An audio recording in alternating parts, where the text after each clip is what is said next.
All right, hello once again. This is Jeff Scott of Rankin Technical College. And as part of the Rankin Technical College AWD 1000 Web Development Technologies course, I have been creating a series of video presentations that are based on the Mozilla Developer Network Learn Web Development series. I am currently in the server-side portion, and we are in Express, and I'm going through the tutorial, and I'm in part 2 of the tutorial. All right, so we have used the Express generator to create the beginning of our library project. We've taken a quick look at some of it, and as it says, now we want to enable the server restart on file changes. So the bottom line is this. If we were to go into let's just say our app.js file. All right, so let me open that. And where is it?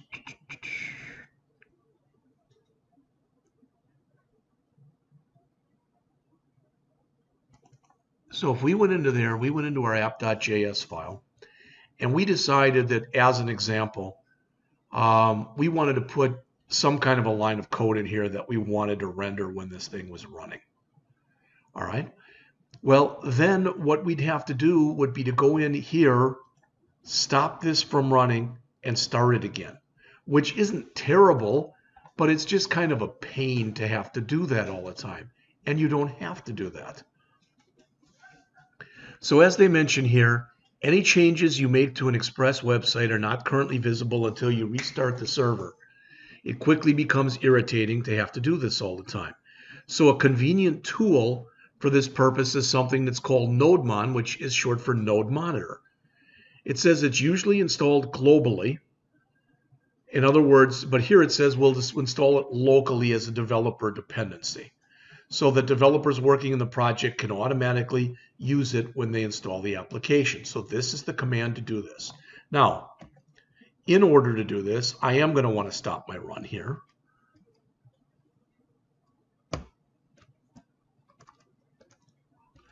So let's stop the run, and let's install NodeMon.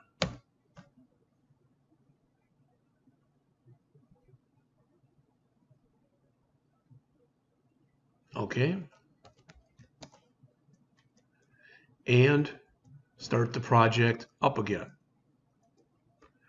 All right, and remember to start the project up again. There's different ways that we can do this. I think this is what we said. All right, and there it's going to be going. All right, if we put -G in there instead of -save -dev, it would install it globally. It's no big thing one way or the other. We should now be able to go in and find that if we open up our package.json file that we should now have in there amongst the other things, we should have NodeMon in there. And there it is. And again, it was installed as a developer dependency.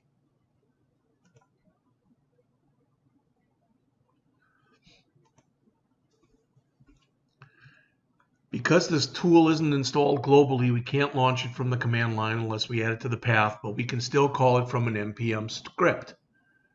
All right. It says, find the script section in your package.json file. Initially, it will contain one line which begins with start. Update it by putting a comma in there at the end of the line and adding these two things that are in here. All right. And it says on Windows, use this command instead. So let's put in this.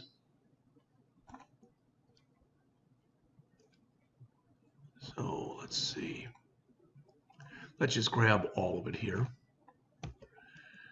So update, putting a comma at the end of the line and then adding this. So open up our JSON file again. Find the test section. There it is.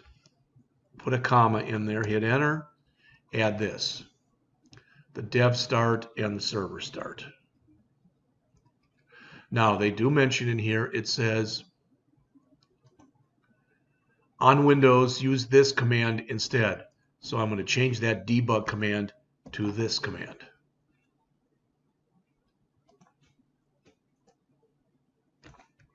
like so. All right.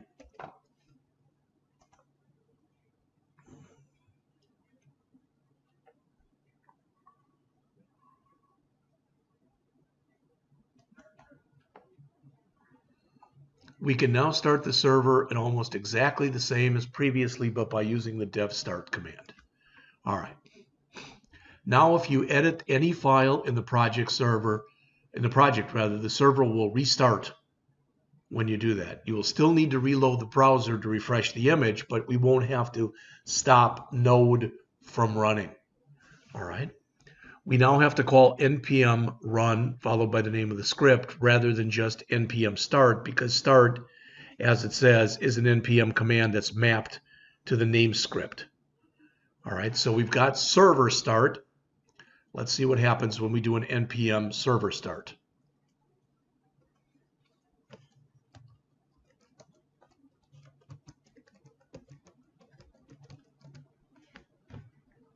All right, and it did not like that. Thought that's what we had called it. Let's look.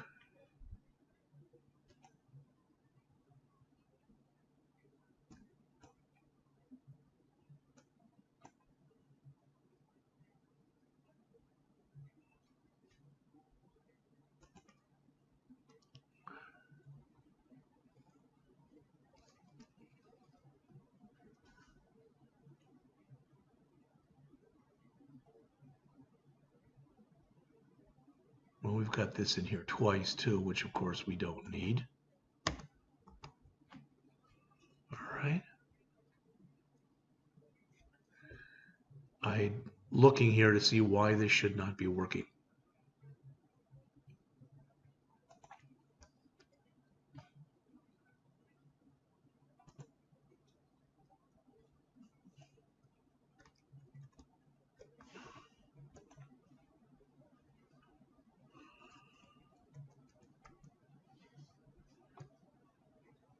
Yep, and that's in there as well, but it didn't like that. Well, let's save and see if that did anything.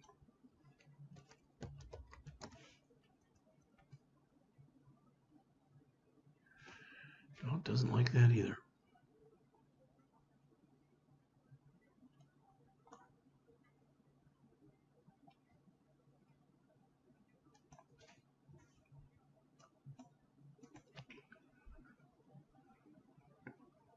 Well, maybe it's npm run.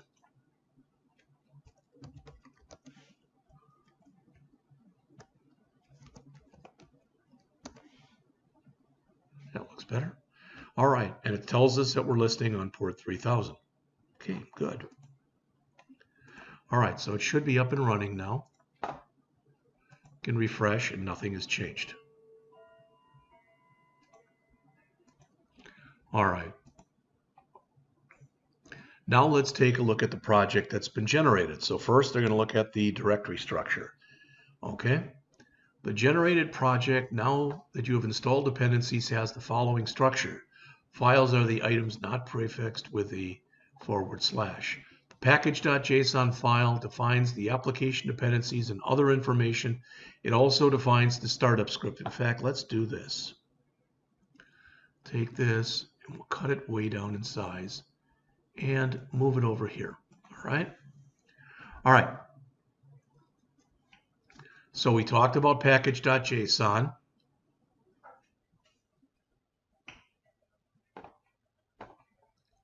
Defines startup script. The JavaScript file bin www sets up some of the application error handling and then loads app.js to do the rest of the work. So in here we've got this, and if we open that, all right, that's kind of like it looks like at least our point of origin.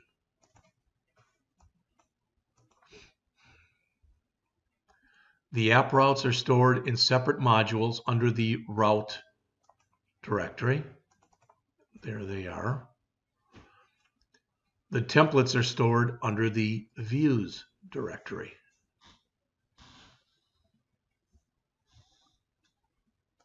Directory and folder here being used simultaneously. All right, the following sections describe the files in more detail. The package.json file, as it says, defines the application dependencies and other information.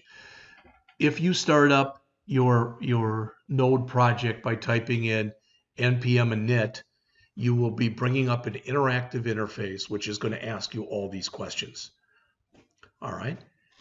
And we didn't do it this way because we used the generator, but if you're doing it on your own, typically then you could answer all this stuff. Notice in here that for virtually all of the stuff, it's just going to put in default values. All right. So the dependencies that are in here, as it says, include the express package right there and pug right there. In addition, it says we have the other following packages. Cookie parser, used to parse cookie header and populate request.cookies. We'll get into that later. The debug package. Well, that was the one that, you know, I thought I'd put it in, all right, and added it myself, but it, you know, they've got it in there. So Morgan, that we talked about before, that's a logger.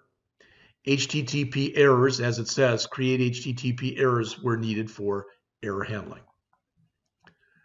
The script section first defines a start script, and we added to that.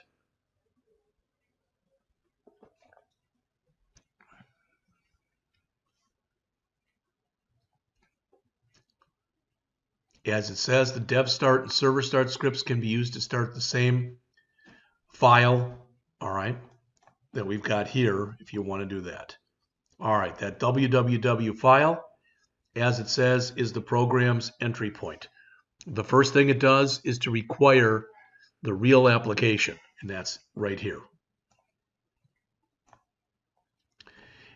That sets up and returns the express application object. Now, it says here, require is a global node function used to import modules into the current file. So it's a way, it's similar to like an import that we've used in other languages or a using type of statement. The remainder of this code then sets up the Node app to run on a specific port, in here, port 3000.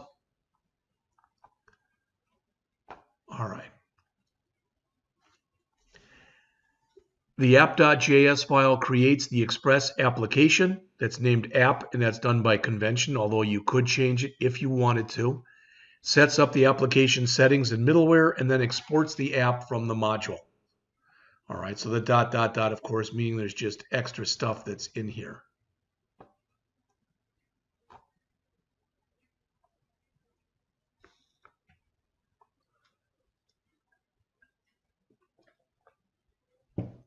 It says here, let's work through this app.js file in detail. First, we import some useful Node libraries into the file. And when you look at this, what you should notice is the HTTP errors, the express, etc., cookie parser, Morgan. These are all things that we had brought in, all right, as dependencies. Then we require modules from the routes directory. All right, these are the two files. So this is the index.js that exists inside of the routes folder. This is the users.js that exists inside of the routes folder. As it says, at this point, we've just imported the module. We haven't used the routes yet, which will happen later. All right, next we create the app using our imported express model and then use it to set up the templating engine. We already talked about this. All right, as it says here, this is the view engine setup, and you notice it's a two-pronged process. First, as mentioned there, we set the views value to specify the folder where the templates will be stored. So we're saying under the current directory, there should be a directory called views. All right, and that's going to basically hold where our views are, and the engine that we're going to be using to do that is pug. The next set of functions, as mentioned there, call app use. This adds the middleware. So it makes those things that we have brought in earlier, it makes them available to our program. In addition to the third-party libraries we imported previously, we use the express.static middleware to get Express to serve all the static files. So it's opening up the lines of communication between our program and what's going to be in this public folder. All right. Now that the other middleware has been set up, we add our previously imported route handling code. Okay, so this is under the routes folder. So you'll notice that we have both views and we have routes and we have some stuff under public. All right. So the paths specified rather above slash and slash users are treated as a prefix to routes defined in the imported files. So for example, if the imported users file had a slash profile, it would mean that it would exist under slash users slash profile. As mentioned, it says they're going to talk about routes a lot later. All right. The last middleware handles methods for errors and HTTP 404 responses. Then remember that by default here, 404, which is a file not found, is not going to be handled as an error. So we're putting it in there ourselves in case that happens. The Express application object is now fully configured. The last step is to add it to the module exports. This isn't probably going to make a boatload of sense until you've done it a few times. All right. All right. The route file /route/user.js, which again is right here. All right. First, as it says, it loads the Express module and then uses it to get an Express router. So rather than us doing our routing right inside of the app.js, we're letting the system know basically that we're going to be doing it in here and we're going to end up importing this, I should say exporting this, and then importing it into here. So if we come in here and we bring up our app.js and I open that, in fact, I think I have it open already, then you'll notice there are our router files.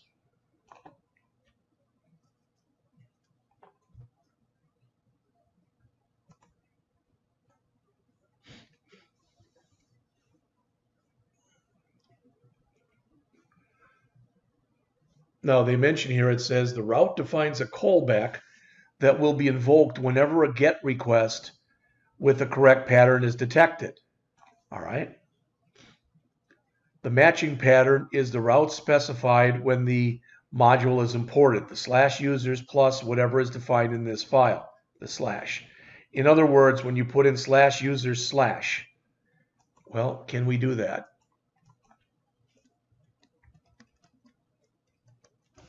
Respond with a resource. So that respond with a resource is this line that you see right here. All right. So as one thing of interest is that the callback function has the third argument next. All right. And basically what that is going to do is make sure, because when you are writing your own middleware, you want to make sure that the system knows that you're done. So you'll typically invoke next, and if you don't do that, the system can get hung up otherwise.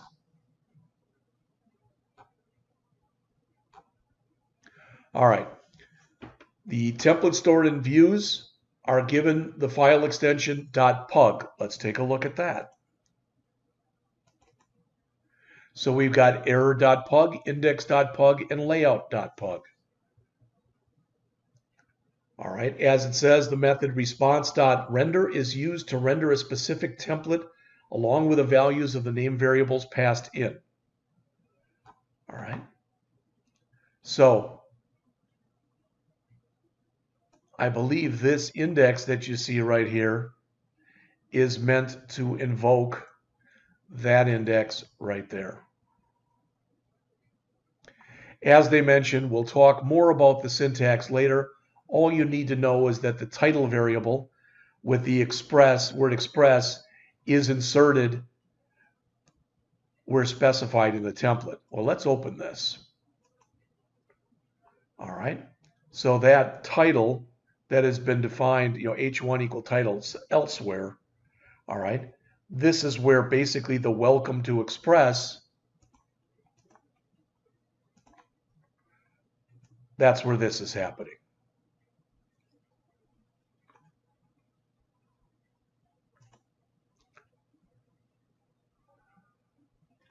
All right. They ask us to come in here and create a new route in users.js that will explain the text, "You're so cool." All right. Well, let's go in and find the routes users.js.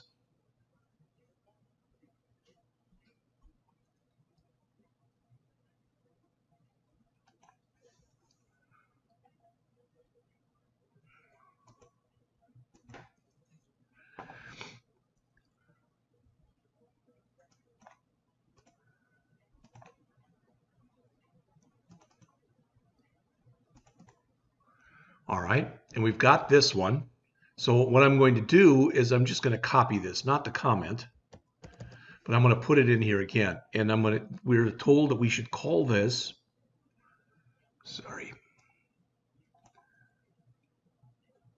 cool. And it should say "You're so cool." Okay.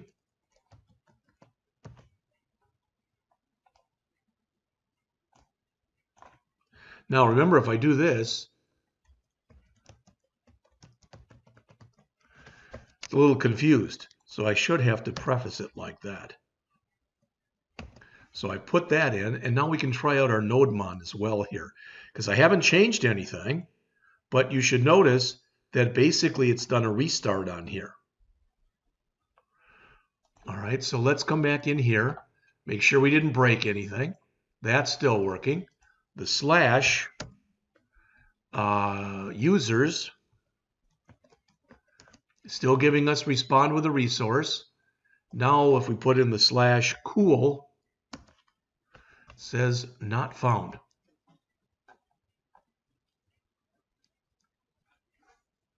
It's not a problem. We're going to fix it.